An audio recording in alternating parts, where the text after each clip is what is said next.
Salut! Alors, on y va avec gris et blanc. Alors, gris et blanc, c'est une nouvelle, une très belle nouvelle, qui peut aussi porter à interprétation, surtout en lien avec la chute, en lien aussi avec le thème. Hein, il peut y avoir plus d'une réponse. Alors, on va aller voir ce que vous avez écrit et ce que moi j'ai écrit. Alors, on commence par prouve que ce texte appartient bien au genre de la nouvelle littéraire. Vous savez, je vous l'ai dit, cette question-là, elle revient fréquemment. Donc, ça, là, ça a des bonnes chances, là, qu'on tourne autour de ça, hein, dans l'examen. Alors, les caractéristiques, là, vous devriez même plus être obligé d'aller voir dans votre feuille. OK? Ça devrait être un peu naturel. On en a lu, on en a fait beaucoup. D'accord? Alors, il existe, bon, là, j'ai mis deux caractéristiques, mais j'ai écrit aussi qu'il existe d'autres réponses possibles. Alors, il y a peu de personnages, il y a peu de lieux. Le texte est court. Et il y a aussi quelques indices pour trouver la chute, telle que moi j'ai trouvé, mais enfin, il y a des indices donc qui sont parsemés dans le texte. Alors, la première caractéristique, celle qui est peut-être la plus évidente, c'est l'évolution psychologique du personnage principal, duquel d'ailleurs nous ne connaissons absolument pas le nom. Et n'eût été d'un seul participe passé dans tout le texte qui pouvait vraiment nous dire si c'était un garçon ou une fille. Il y en a un seul. Alors, je vous mets au défi, tiens. Allez donc trouver le participe passé qui m'identifie que c'est vraiment un garçon. Puis vous allez voir, vous allez tout comprendre. C'est pour ça que c'est important de savoir bien accorder les participes passés. Alors, au début de l'histoire, le jeune homme semble dépaysé. Hein, on parle de l'évolution psychologique. Il est surpris par l'abondance des richesses qu'on retrouve dans les pays nordiques. Puis, en tentant de s'intégrer, il cherche des repères. Hein, ses repères avec son ami Jorge ou George, je ne sais quoi. Et il les trouve plus. Alors, il s'ennuie de son pays natal, de la couleur et de la chaleur. Il s'ennuie surtout de Manu. Alors, finalement, avec l'arrivée de la neige, il s'émerveille et commence à apprécier finalement sa nouvelle vie d'immigrant dans une nouvelle ville, en fait. Alors, ça, c'est son évolution psychologique. Dans la deuxième caractéristique, le dénouement inattendu, c'est là peut-être qu'on pourrait peut-être retrouver plus d'une réponse. Le dénouement inattendu, écoute, celui qui est le plus évident, c'est le fait que Manu soit un chien. Mais rappelez-vous ce que je vous ai dit, bien souvent, j'ai dit, attention, le dénouement, souvent il est en lien avec le titre, il vient donner une explication au titre. Donc, si vous me dites que le dénouement inattendu, c'est justement l'arrivée de la neige, hein, cette nouvelle manne blanche, ben, je pourrais pas dire que c'est faux. D'accord? Donc, il se met à neiger, puis là, il se met à trouver ça beau, la ville de Montréal, enseveli sous le blanc. Donc, parce que, faut être un peu logique avec ce que je dis aussi. Bon, c'est sûr que on pense tout le long qu'il s'adresse à un petit garçon. À Manu, on pense que c'est un petit garçon, et on apprend à la fin que c'est un chien. Alors, là, ça aussi, ça peut être une surprise, mais c'est encore peut-être un peu plus nuancé, c'est que la neige arrive et là, oups, la vie devient plus belle. D'accord? C'est comme une fin tendre émotion, comme je suis Daphné.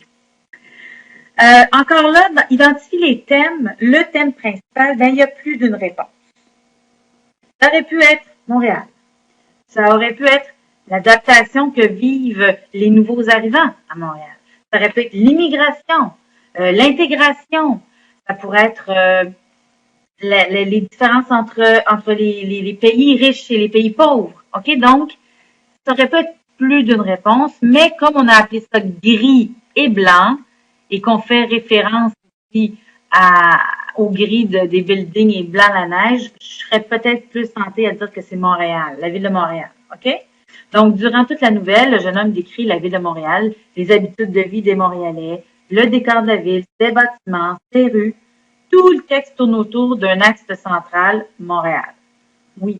Et cette justification-là pourrait être différente si tu parlais de l'immigration, si tu parlais de l'adaptation, etc. Donc, toujours en lien avec ta réponse. Bon, numéro 3. Analyse l'évolution psychologique de l'auteur de la lettre. Donc, ce qu'on te demande, c'est identifie. C'est un peu comme tantôt avec je suis Daphné. Donc, quand on te dit identifie, ça veut dire trouve.